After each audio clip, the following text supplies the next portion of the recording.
Everyone, greetings to everyone. Green morning, green afternoon, green evening.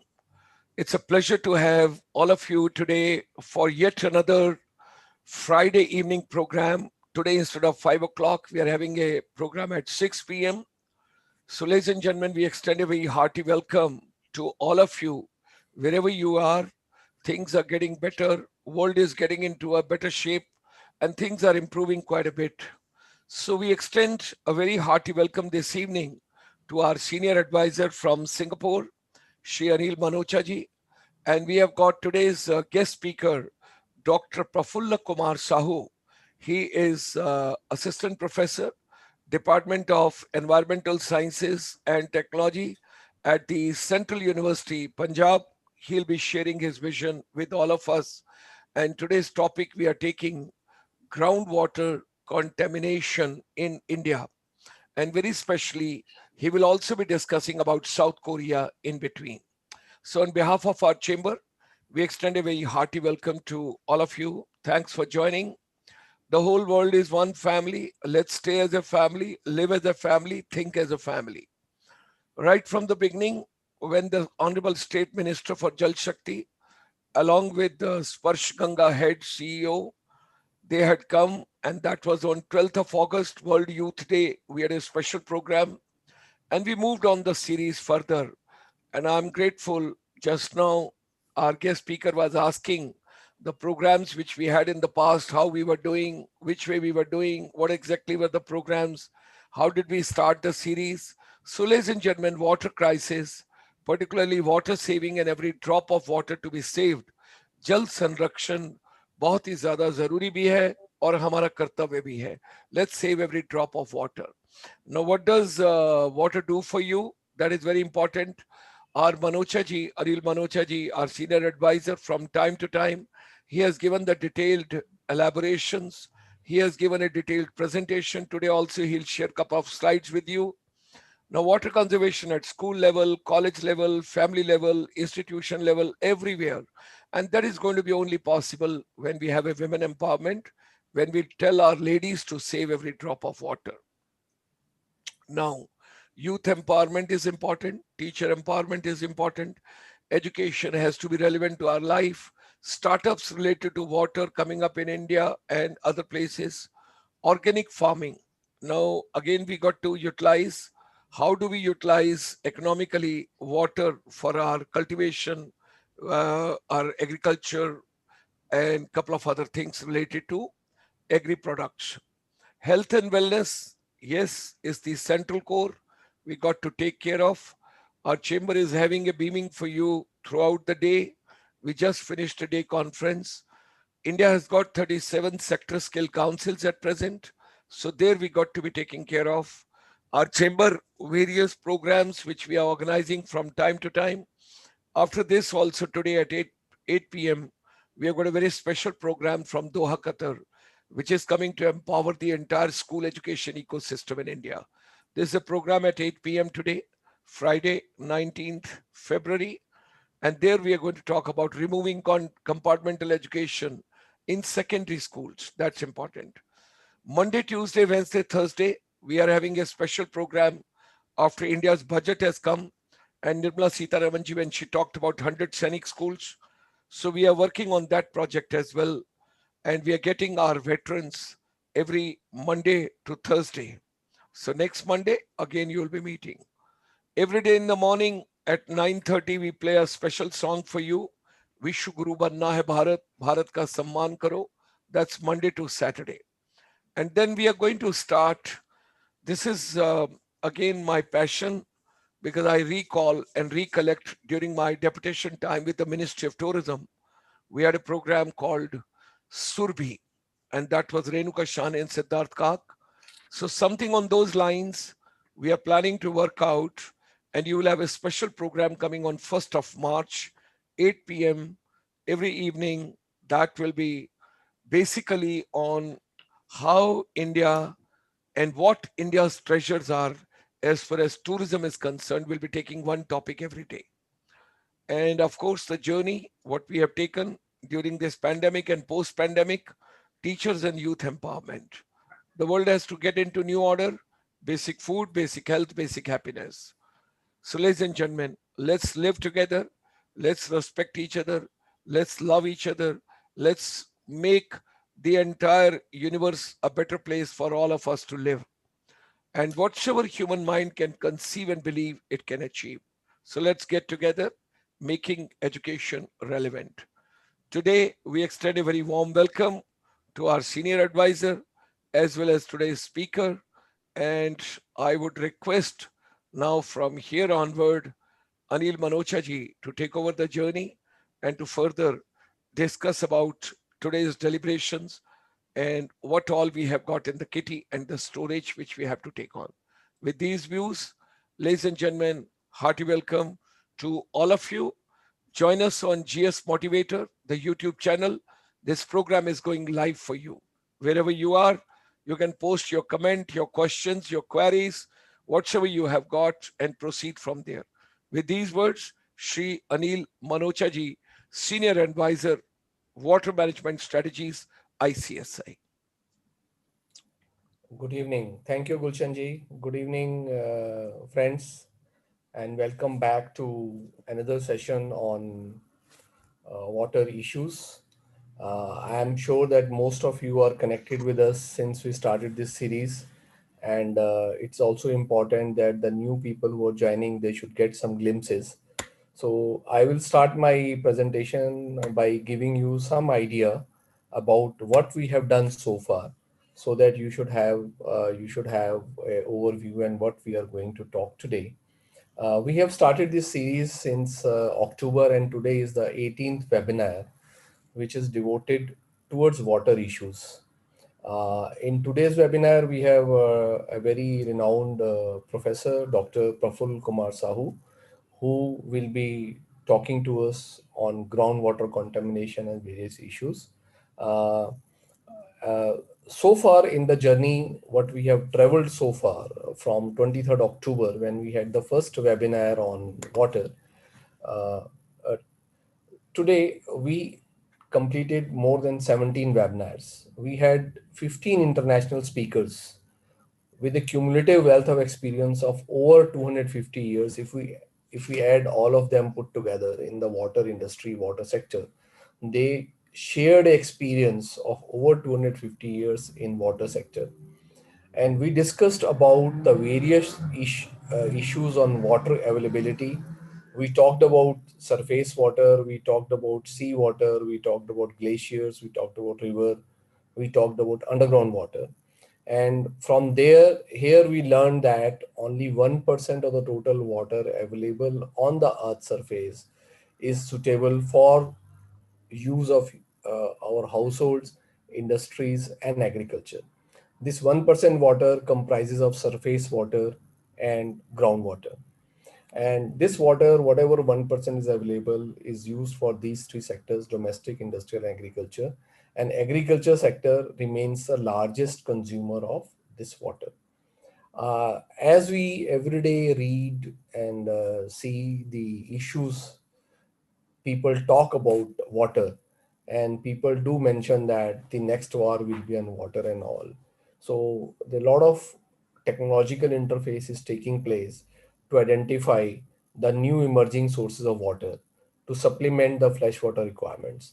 And new emerging sources of water are like seawater or the sludge recycle, sewage recycle, industrial wastewater recycling, and all those things. Later on, we also learned about water contaminations. We had professors who told us about the different type of contaminations in water: physical, chemical, and bacteriological, natural and man-made, artificial.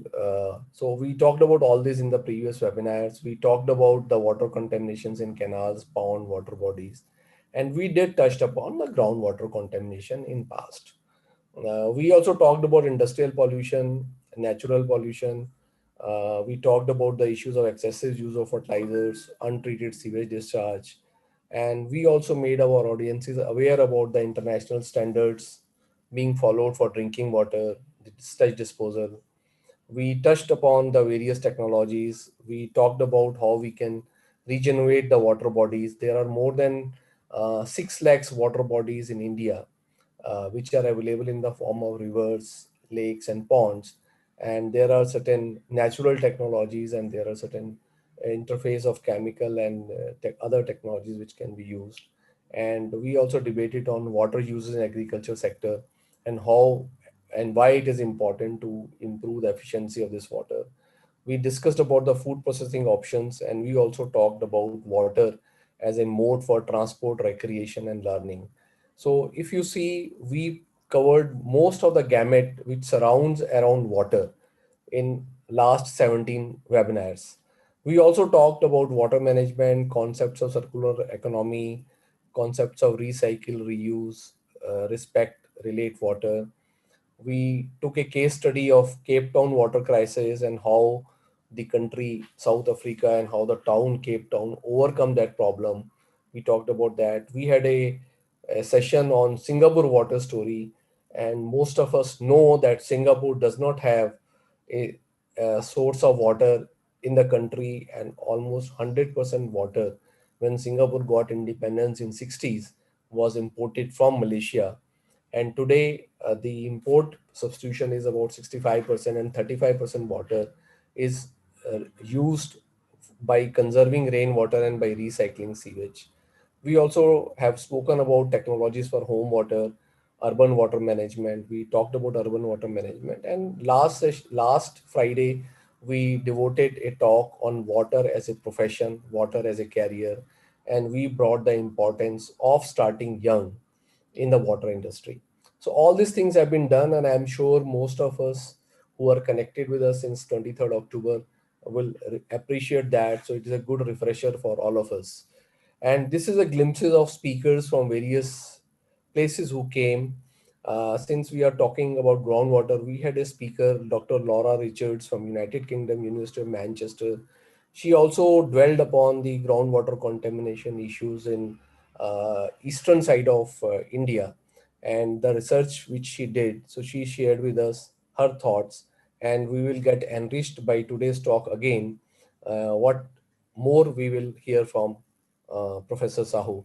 And then we had speakers. The speaker from USA talked about the issues of food security. This gentleman talked about river water contamination. This lady talked about the circular economy. Then she talked about Singapore water story, and so on, Cape Town. So we had a plenty of speakers with wealth of experience who got connected with us. And this is a part webinar list which we have done in the past. If you will Google through YouTube GST Motivator, you will get all the links. Probably in the next webinar, we will give you the series number so that you can easily click to that and listen to the previous webinars. Before I hand over to Professor Sau, I would like to sensitize our people about few facts about water. See, we should know that water is a renewable resource. It is not that water uh, gets used. We don't consume water, we use water. And this water comes out in some form or the other. The total water which was available when this earth as a planet was there billion years ago, the same quantity of water exists today. We face problem of water shortage because we have converted good water into bad water, and we fight every day to have maximum of good water to us. We also know that most of the water problems are local. The We may have international experience, but to address a problem, we have to go to the local situation and try to find what solution exists for a local people, local population. And also we should know that water is not an economic good. It is related to our social human being, it is related to our culture, it is related to our emotion. So water brings social, cultural, and emotional aspects in our life. Uh, Shift in water behavior is more important than technology interface. If we know, if we can learn how do we use the water better, I feel we will be able to solve our problems. And though technological interface is needed, but the behavioral changes is more important when we try and address the water problems. And we should be aware that solving water issues is not a quick fix. it requires a long-term commitment, and all of us are seeing how much budget allocation is made. Last time in the last presentation, we talked about the numbers which are mind-boggling, and what India as a country is doing in improving the water situation. And we also should be aware that by properly managing the water, we can reduce the gap between water supply and water demand. It is not the water shortage as a issue, it is the water management is a major issue. So we should be aware about that. And on top of it, we have a lot of success stories in India where the local heroes have emerged. We have close to 100 water heroes in our country, which have solved the problem at the local level. So when we say water problem is a local problem, we have a lot of success stories within India where we can get learnings from them. So with this introductory talk, I would like you to take to you to Dr. Praful, and I will request Dr. Praful to give his talk and enlighten us with his knowledge. And let's take it forward from here. Over to you, Dr. Praful. Thank you, sir. Let me first share my screen.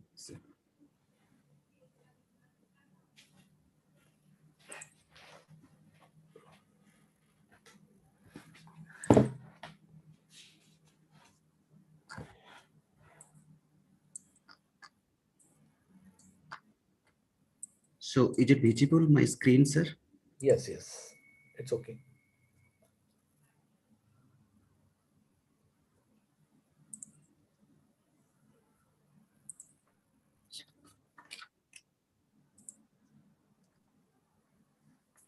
Okay.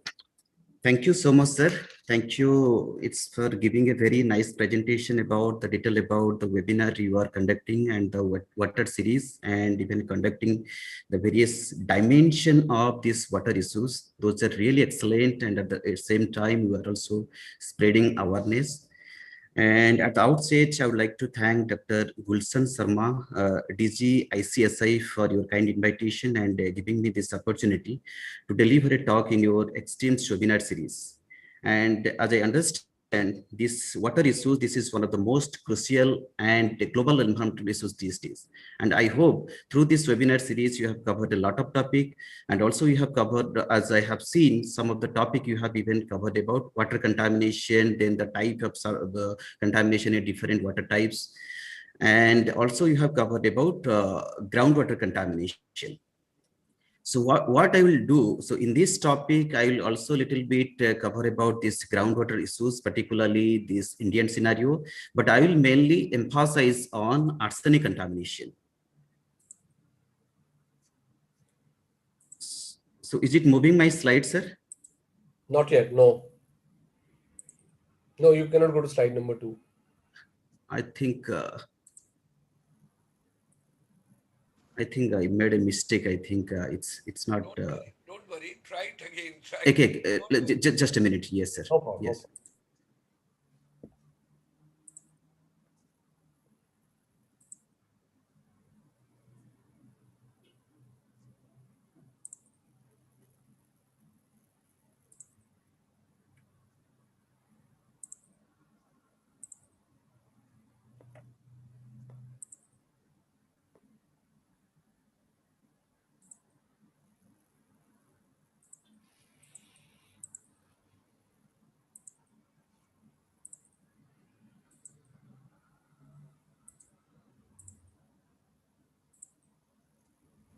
Ladies and gentlemen, today's our guest speaker through the good offices of our senior advisor Anil MANOCHA ji will also be sharing his thoughts when he stayed in South Korea for 2 years, his experience on water management strategies in South Korea.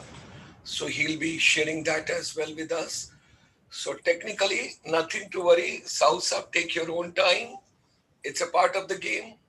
Right from the March, everybody is learning. Everybody is learning. Yes. No, I think somewhere I have just missed this connection. Don't worry. Don't worry. You take your time. You come over there. Let me share, because when you hear his name, Prafulla Kumar Sahu, he comes from a beautiful state called Odisha, and today is a very important day. When So is it now visible my screen? Not as yet. So 17th, 18th and 19th of February, there was Konark Dance and Music Festival. So when you go to Bhubaneswar and you travel to Konark, the big sun temple and the wheel, right in front of that, the performance is going on today.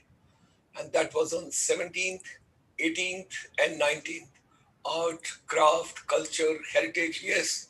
Now something is coming. Now it has come back to that Google only. Now it is there. Now it is Okay. there. The Okay. Facebook page. Yes, Okay. please. Thank you. Thank you. Sorry for the interruption. No, don't worry. Don't worry. Go ahead. Okay, sir.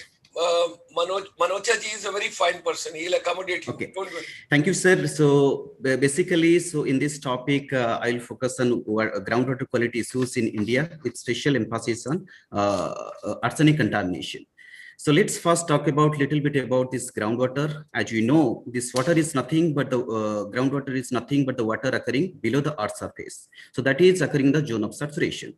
So if you can see the distribution of water on earth, that is almost 3/4, that is almost 70% of the earth surface that is mainly covered with water, which is called hydrosphere.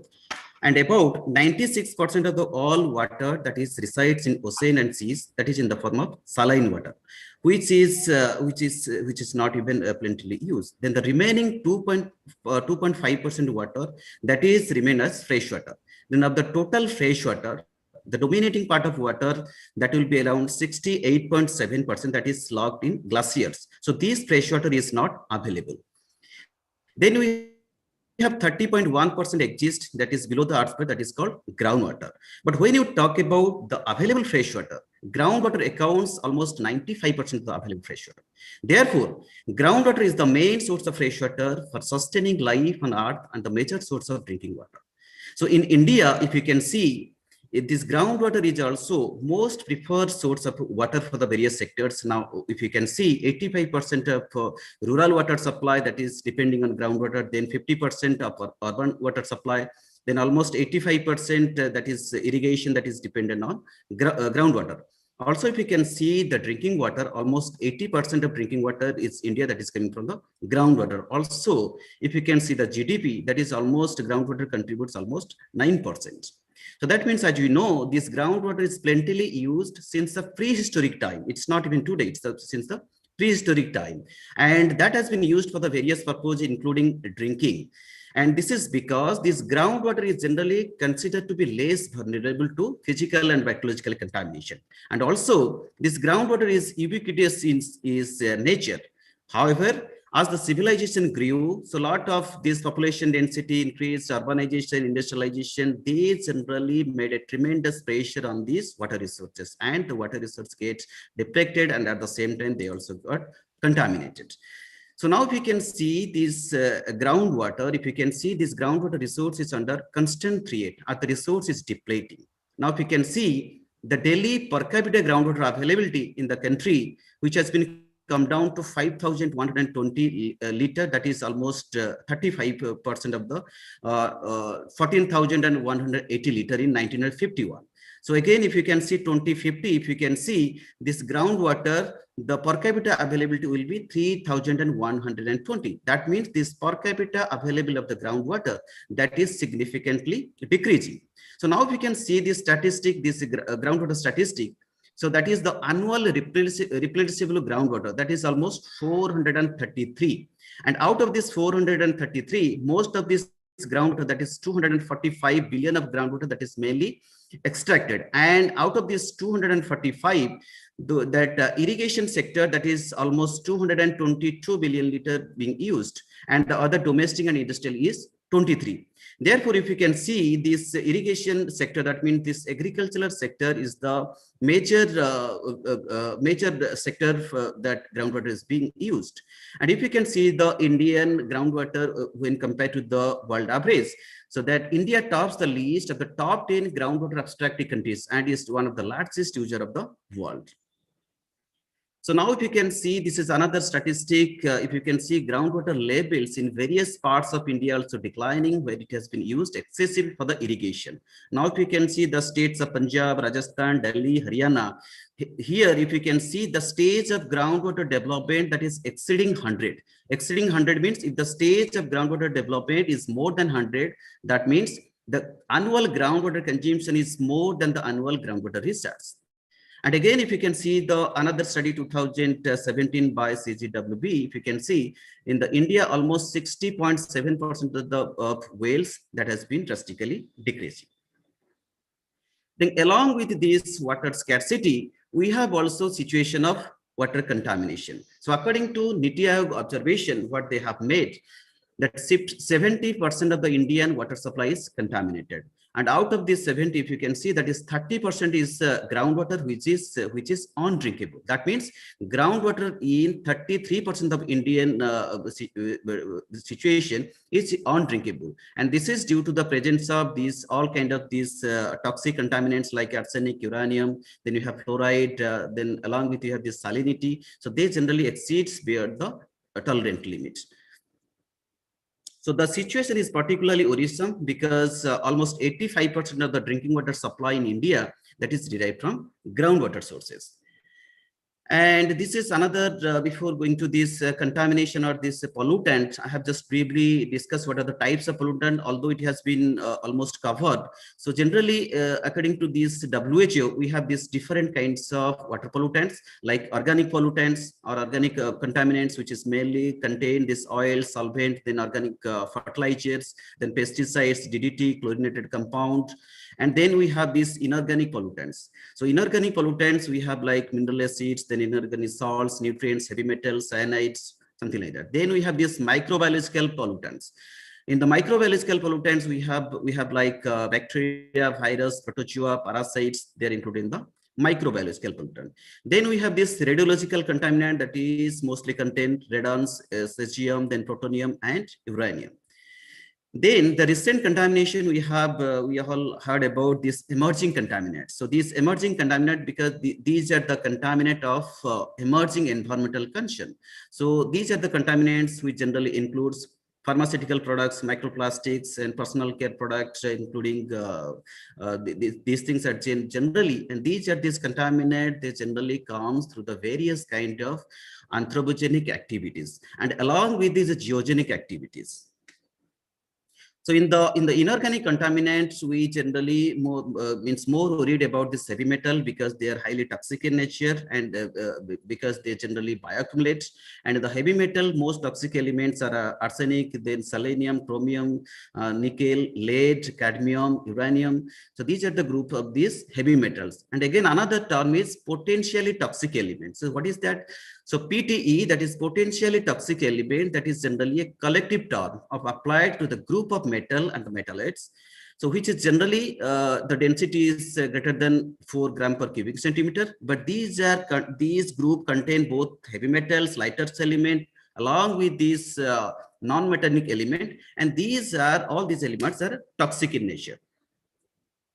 So then in the inorganic contaminant, we have another group that is geogenic contaminant. So what is that geogenic contaminant? So geogenic means that is generally they derive from the geological process. That means from the rock water interaction, from the weathering of minerals, they generally leach out and contribute to water. So these are the contaminants like arsenic, chloride, uranium, iron, manganese. They are mostly called the geogenic contaminant because the major source of this in groundwater, they mostly come from the geogenic sources, although they can also be contributed from anthropogenic activity. So before going to this geogenic contaminant, first let's talk about this hydrogeological setup of India, because this hydrogeology display an important role in controlling geogenic contamination in groundwater. Because if you can look at this this hydrological setup, if you can see, India includes a range of hydrological setting. So if you can classify, this is basically we'll have these two types of rock. One is soft rocks, another is hard rocks. So generally the hard rock, that is mainly characterized by the predominance of consolidated and semi-consolidated formation. And these are generally the low storage of aquifer that generally occurring in the basaltic, granite, and crystalline aquifer that is mainly in the central and southern part of India. That is in the peninsular India. Then we have this soft rock. Soft rock that is mainly characterized by the predominance of unconsolidated sediment. That is, those are the high storage alluvial and sediment aquifer, and that generally underlies in the Indo-Gangetic Brahmaputra basin. That is Indus, Ganges, and Brahmaputra basin. And these Indus, Ganges, Brahmaputra basin is highly fertile, and mostly because of this alluvial deposits. And mostly this groundwater is mostly means most of this groundwater aquifer are dominating in this region. So if you can talk about the groundwater resource, this Indus, Ganges, and Brahmaputra, which mostly contain almost 70%, and the rest of the country contain 30%.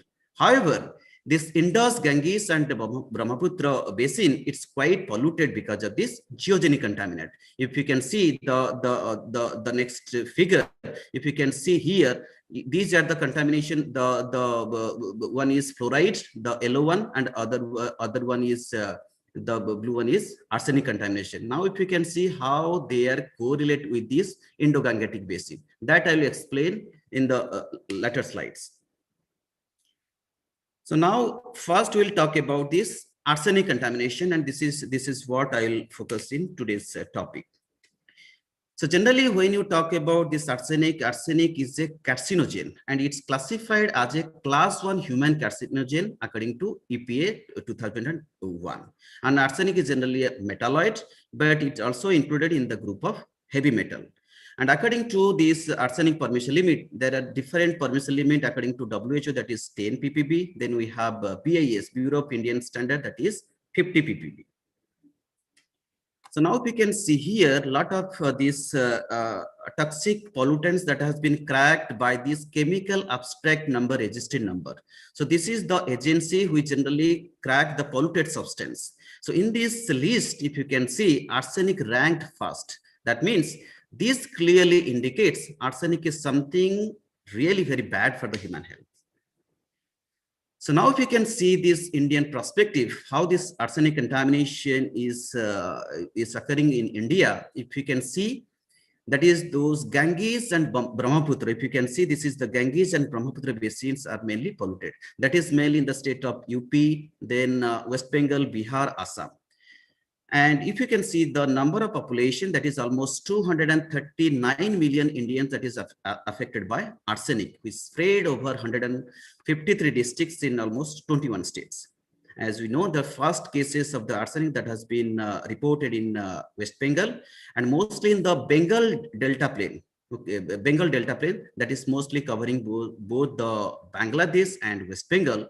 So those two places are the major severe cases of groundwater contamination is here. This is the region is here. It's containing both this Bangladesh and West Bengal. However, as this arsenic, we know this is a carcinogen. However, this arsenic poison is not very instant effect. It will not affect instantly. It is a slow poison. That means if you take this arsenic contaminated water for a longer period of time, it causes various diseases. For example, if you can see, there is one example, that is ulcer on leg. So then if you can see how this arsenic contamination affects human health, first it causes skin pigmentation. If you can see, this is the skin pigmentation causes first, then it's gangrene, then various cancer and other diseases and happen, and finally if it will be a longer period, this can even causes death. And according to the statistic that has been reported in India, around 100,000 people have been died by drinking arsenic contaminated water. So now let's talk about a little bit this arsenic geochemistry. Arsenic, it's naturally found and also it's abundant in the earth crust. It's also in small quantity is found in rock, soil, and water.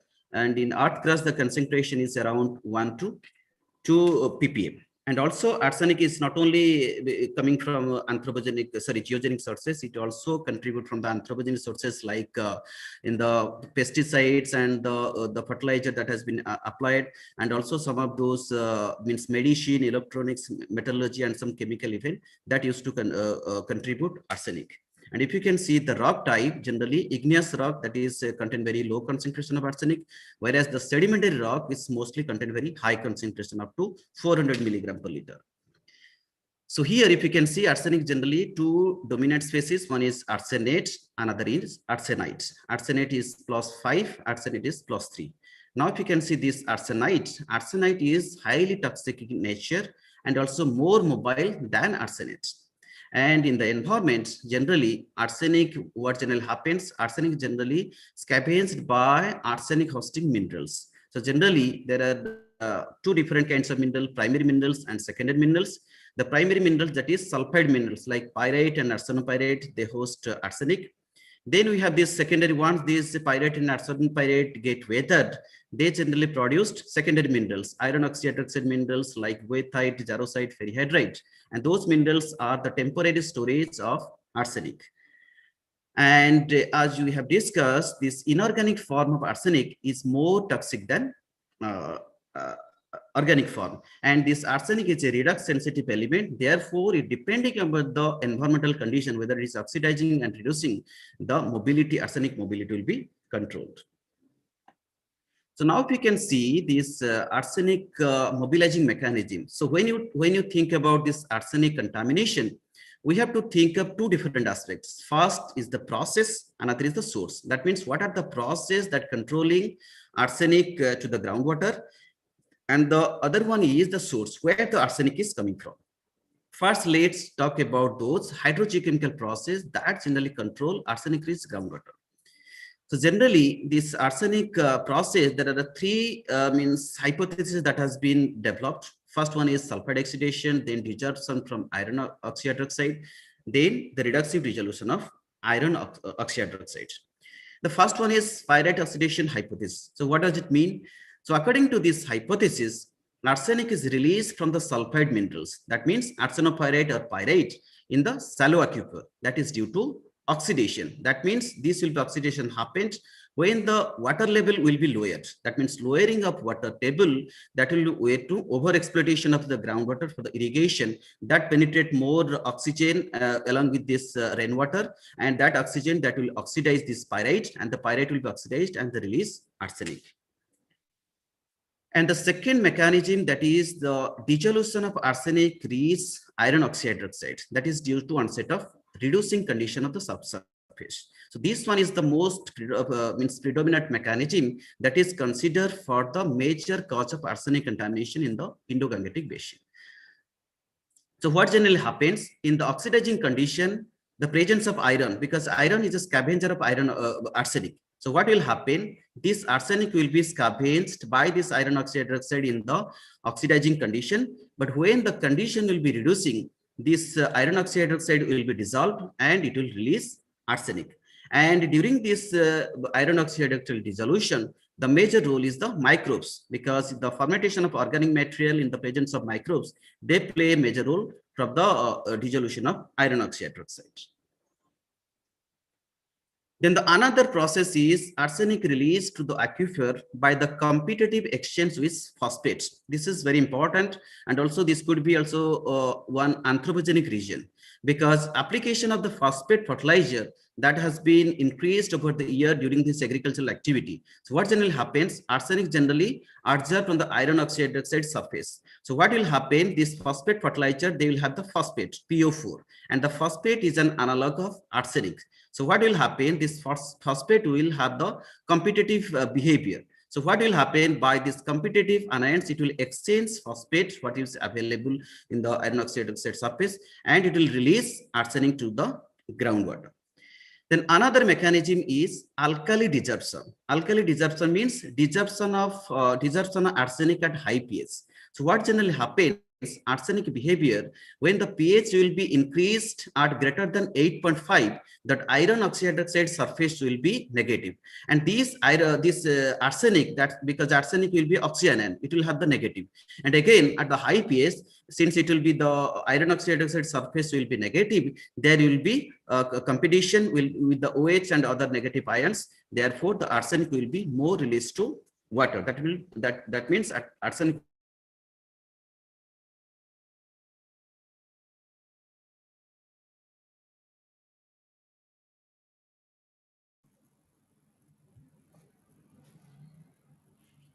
will be more. What what has been projected, that redox transformation. Okay, that means reductive dissolution of iron oxyhydroxide is one of the major cause of arsenic contamination, and this process is generally considered the dominant process of arsenic enriched in groundwater. So now let's talk about something about in Indian perspective. As we have already discussed, this highest contamination occurred in the arsenic contamination, that is in the Indo-Gangetic and Brahmaputra river basin. And if you can see the river system, the pattern, if you can see the pattern, it's almost pretty similar. That means it's pretty similar with this Indus, Ganges and Brahmaputra basin. That means it's something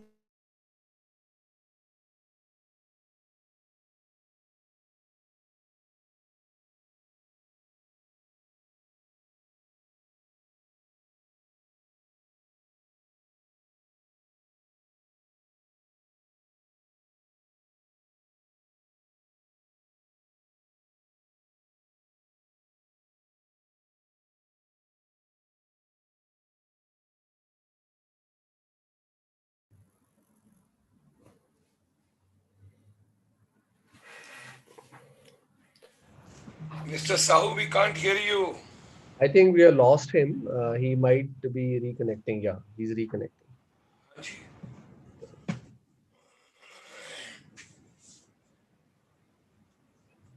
Unmute yourself, Mr. Sahu. You have to unmute. You have to unmute, Mr. Sahu.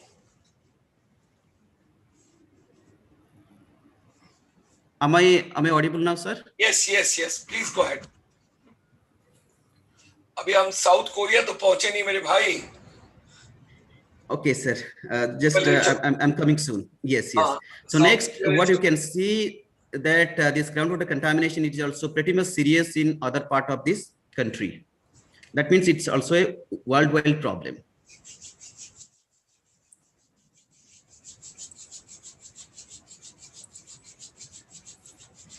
So now it's very interesting to see. Now let's talk about the source. If you can find out the river basin of this contamination, you might be thinking something wrong in this Indus, Ganges and Brahmaputra basin. So what you can see in this river basin, the pattern is pretty much similar with this Indo-Gangetic basin. So now if you can see, these are the areas. So this arsenic contamination, if you can see, this is mostly is concentrated in the foreland basin and along with these orogenic belts. So these are the area in the major foreland basin along with this orogenic belt that generally contain these high concentration of arsenic. So that means if you can see this orogenic belt, that means orogenic means the process of this mountain form, or that means mountain building. And the orogenic belt that is mainly develops when the continental plates crumbles and it is uplifted from one or more mountain ranges. For example, Himalaya mountain that is formed by the collision between Indian plate and the Eurasian plates. And then we have these Andes mountain, if you can see in the South America. So these foreland basin as the major groundwater aquifer across the globe, and these basin adjoining the orogenic belt are the major polluted by arsenic. Now, if you can see this another study that has been classified in based on this foreland basin and the different types of basin, what you can see based on these 63 major aquifers across the globe, it is interesting to know that the plate tectonic point is the major, that means in the convergent aquifer basin that most polluted by arsenic. So this is the two papers that already have discussed about this arsenic contamination related to tectonic evidence. Praful, I cannot see your slides. Huh? Your slides are not visible. Okay. I think I have again. So probably you have to share the screen once again.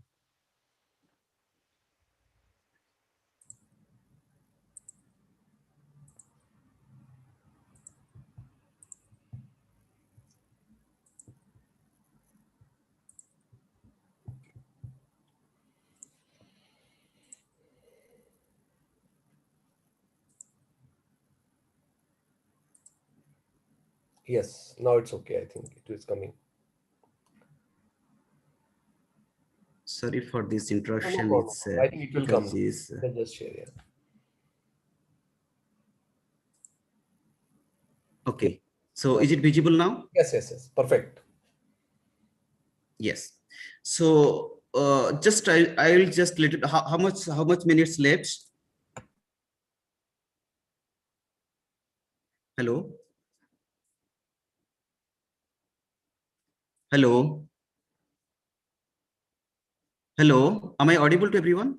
Yes, yes, yes. You are audible. Please continue. Okay. So this is the model based on this hypothesis they have developed. So this model generally indicates the plates that generally subducts in the subsurface, it generates the partial melts, and as the partial melts, it goes up to the thick continental plates that generally dehydrate and generate this metasomatic deposit, and this will release the incompatible arsenic from the crustal composition. Therefore, this metasomatic is the chemical alteration process of the hydrothermal deposit, and this is the major cause of this geogenic contamination.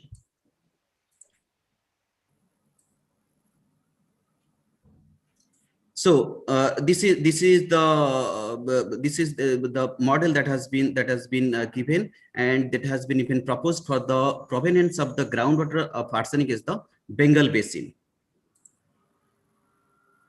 So this model, what generally they show, arsenic might have that has been originated from the deep-seated tectonic magmatism and subsequently introduced in the superficial system by exhumation, and later this sedimented process transported this arsenic-laden sediment from the orogenic belts to the peripheral foreland basin, for example, in the Bengal Basin, where in the Bengal Basin, what generally happened under this reducing oxyhydroxide condition, this arsenic is released to groundwater.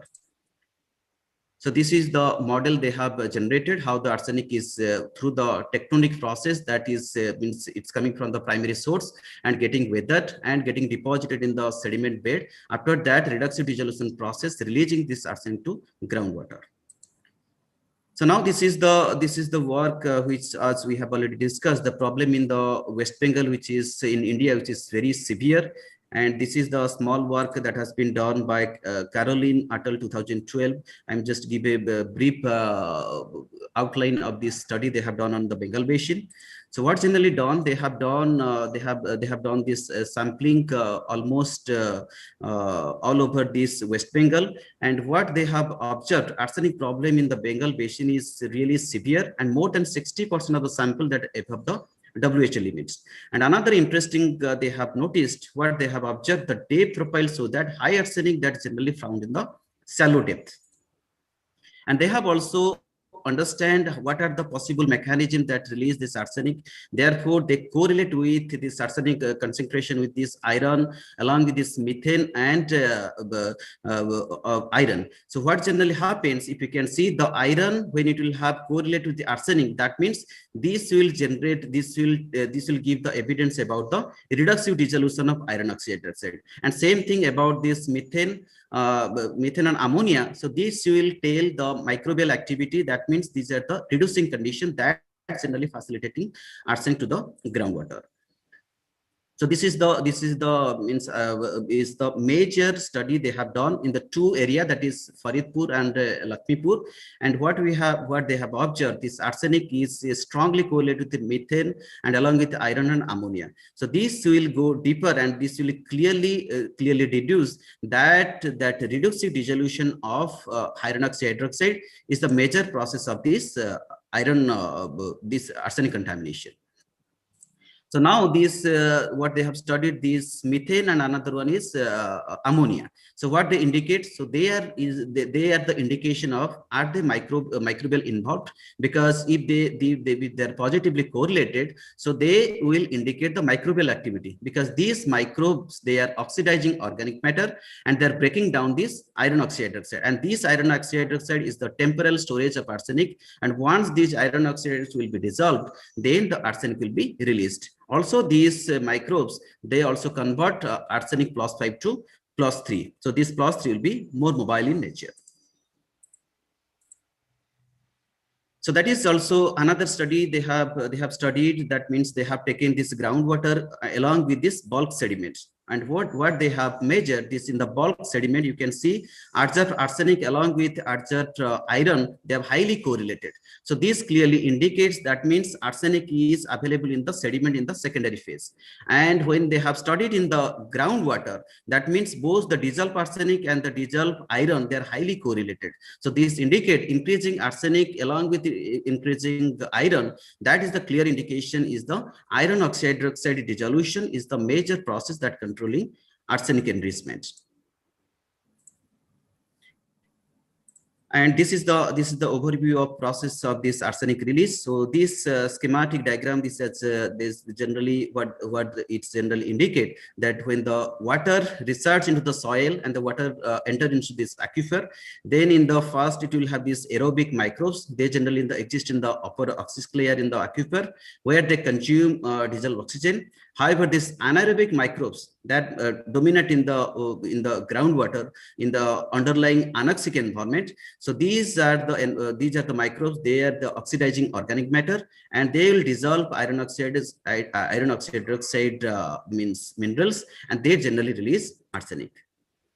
So now, since this arsenic is already means contaminated, this groundwater is already contaminated by using this arsenic, and this arsenic contamination is plentifully used for the irrigation purpose.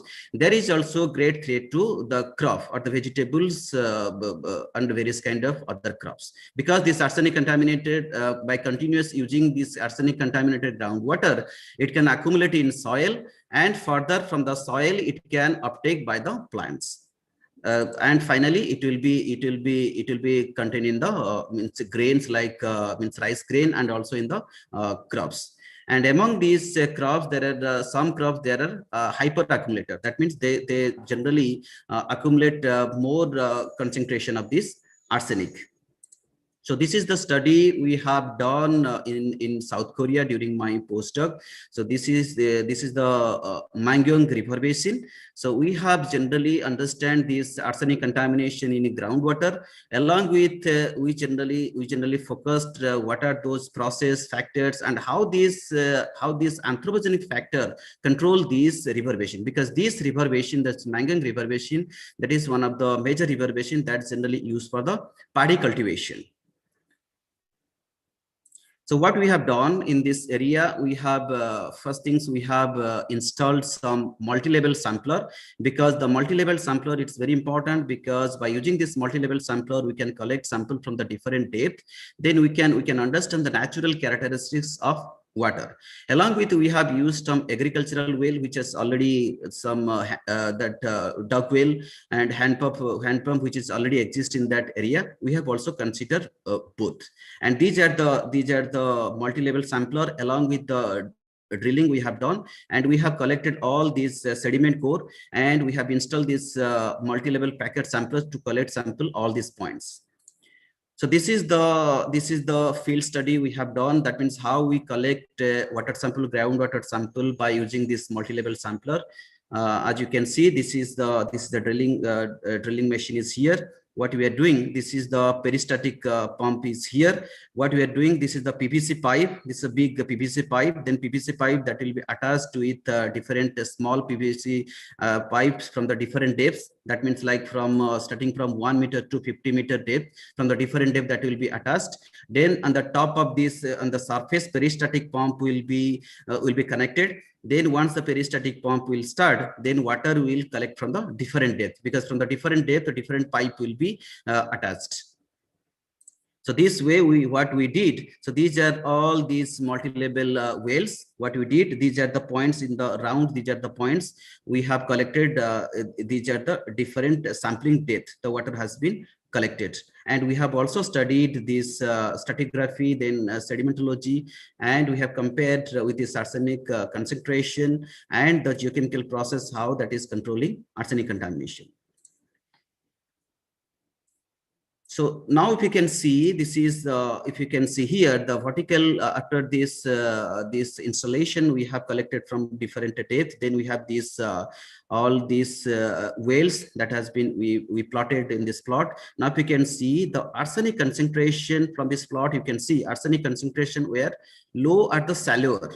And if you can go in the greater depth, but all the sites show the arsenic concentration that the increase with the depth at the shallow level. If you can see, the concentration is mostly increased in the shallow level.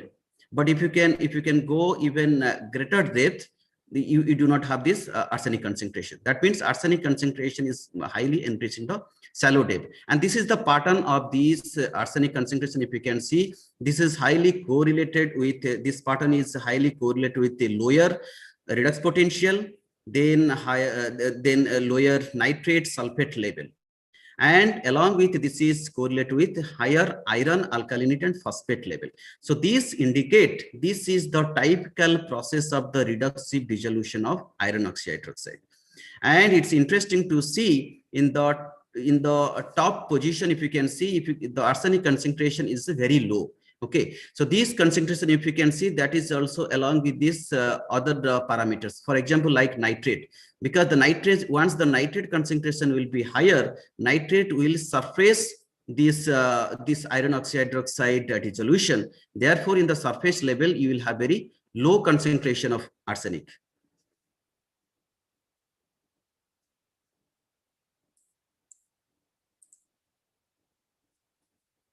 So again, if you can see, this is the another, if you can see the correlation, arsenic, if you with the redox potential, that means in the lower redox potential, we have this higher concentration of arsenic. Along with, we have correlated with iron. Iron it's highly correlated with arsenic. That means this is also clearly indicate the reductive dissolution of iron oxide. That means increasing arsenic is increasing iron concentration.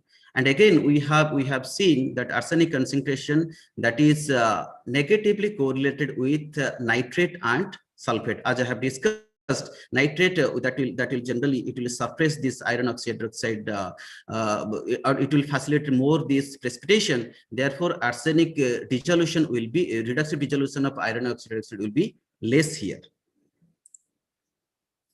And here the another, the same thing we have studied, but here the interesting thing what we have to see, generally we have to see the sulfur isotope levels. So that means here we have to understand how these sulfate control this arsenic concentration.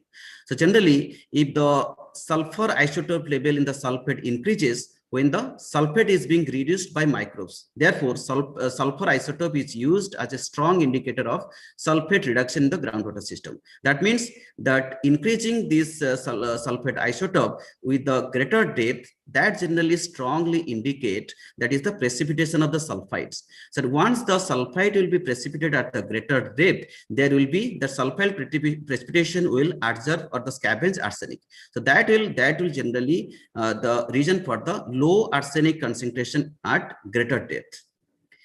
And if you can see under reducing condition, what will happen, the sufficient of the sulfate that will form the sulfide, and the sulfide that will precipitate of this arsenic.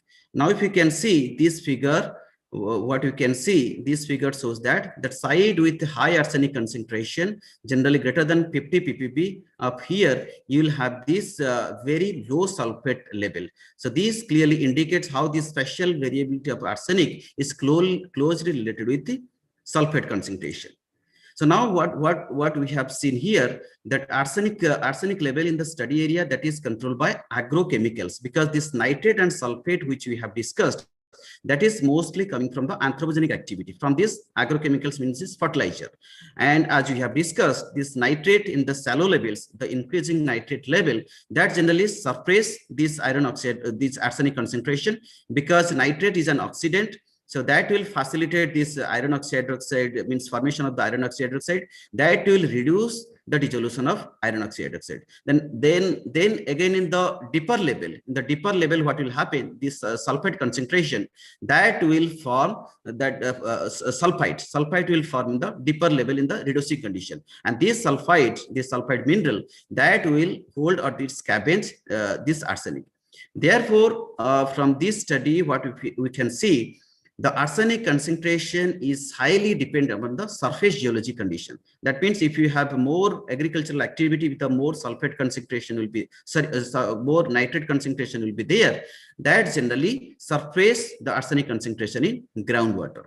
Therefore, this Korean alluvial plains that generally provides a clue for the mechanism of the controlling of the occurrence of arsenic reaching in the groundwater. And the same thing, the same process can also be applied for the Bengal Basin. If you have this, because in the Bengal Basin also we have this paddy and other kind of cultivation is going on, and there also plentifully use this fertilizer.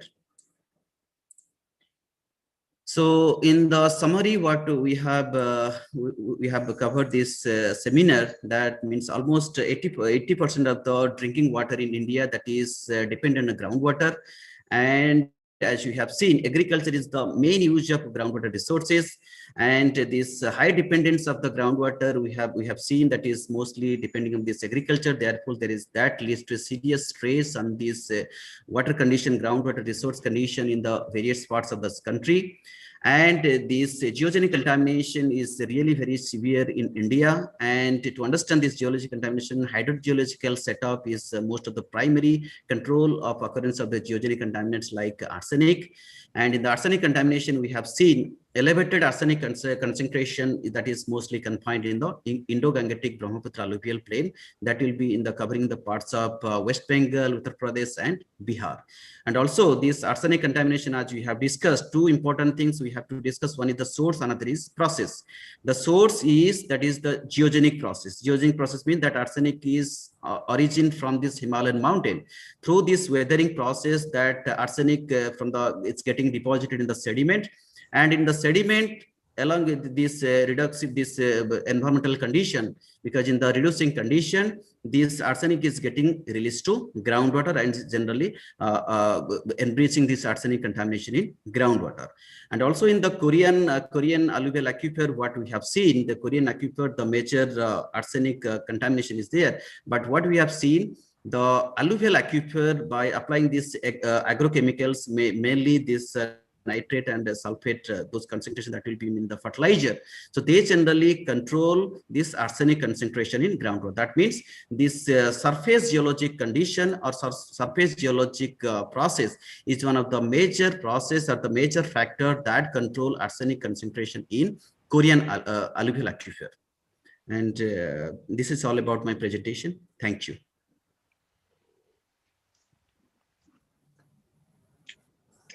Thank you very much. Thank you. Thank you, sir. Thank you very much, sir. Thank you, Prafulji, for your enlightening presentation. So today, all the participants were made aware about the contamination due to arsenic and Yes, the sir. reasons beyond that for that.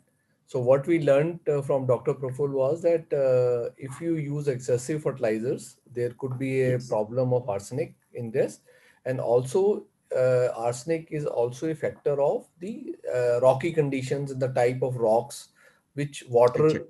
get attached to when the water flows from ground to reach us. Now we are also aware that the Tibetan plateau, which and Mekong River Delta and Brahmaputra River Delta, and few countries like Cambodia, Bangladesh, Vietnam are highly contaminated with arsenic. And within India also there are more than 20 states which are facing this problem. So this is a good presentation for the participants to know the issues, and gives a thought process to all of us that we should try and see how we can conserve the fertilizers uses, and how also, if it is groundwater contamination due to depth, how we can ensure that we recharge the wells and ensure that we don't reach the aquifer level. Now this is one side of story. Second side of story, if the water is contaminated with arsenic, what is to be done? So industries have come out with solutions, very simple solutions, which are approved by WHO. So, okay, one side we'll work towards reducing the fertilizer, we'll work towards recharging the ground well, but at the same time, we cannot subject our population to drink the arsenic rich water. So there are certain technologies which are very simple and which are being used and implemented at various parts of the world. So any one of my audiences who are facing this issue in the place where they are based, please get in touch with us and we can work on this to see how we address the issue and what type of solution we can provide. So ultimate objective here is that we should provide you a solution when we discuss the problem. So with this, I would like to give it back to Gulshan ji and thank Dr. Prafulla for joining us today. Over to you, Thank Gulshan. you, sir. Thank you so much, sir. Thank you. Thank you very much. Prafullaji, could you please close your presentation? Sir, It sure. would be very kind of you. That would be very kind. Sir. Thank you, sir. So, with these words, we are really grateful to Dr. Prafulla K. Sahu and Thank you. Anil MANOCHA ji. Next Friday, again, we will come up with another topic related to water. And in between, in case if there's some other important program, we will certainly share with all of us. Thank you very much, Dr. Prafulla Kumar Sahuji. Thank you, sir. Thank you very much, sir. Thank you very much, sir. Dr. Mittal also.